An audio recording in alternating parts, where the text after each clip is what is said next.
இந்த காட்சியை பாருங்க. இந்த வீடியோ பார்த்துக்கிட்டு இருக்க நீங்க அல்லது உங்க வீட்டில் ஒருத்தர், அவர் பேர் என்னன்றத நான் சொல்றேன், அது கரெக்டானு நீங்க சொல்லுங்க. ஒவ்வொரு குடும்பத்திலயும் ஒரு நல்ல பிள்ளை ஒன்று இருக்கும். அது எல்லாத்துக்கும் எல்லாத்தையும் கொடுத்துரும். அது கொடுக்கலனாலும் சுத்தி இருக்கிற எல்லாரும் கொடுக்க வச்சிருவாங்க.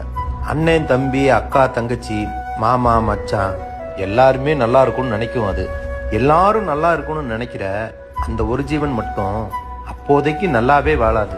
அதுகிட்ட எடுத்துக்கிட்ட யாரும் அதுக்கு திருப்பி செய்யவே மாட்டாங்க. ஆனா அதுவும் அதை பத்தி எதுவும் எதிர்பார்க்காது. கண்டிப்பா கஷ்டம்தான் படும். ஆனா என்ன, திரும்ப திரும்ப நல்லது மட்டும்தான் செஞ்சுக்கிட்டே இருக்கும். அது வாங்குற அடி யாராலுமே வாங்கியிருக்க முடியாது. அவ்வளோ அடி வாங்கினாலும் திரும்ப வந்து அது செய்யறதான் செஞ்சுக்கிட்டே இருக்கும். அப்புறம் அது கெட்டு போகாது. அது பேர் என்னன்னு சொல்ல மறந்துட்டேன்ல, இளிச்ச வாயன். உலகத்துல நிதர்சனமான உண்மையை சொல்லியிருக்காரு. பல மனிதர்களுடைய பெயரு இந்த பேர் தான். இவர் சொன்ன அதே இளிச்சவாயன் தான்.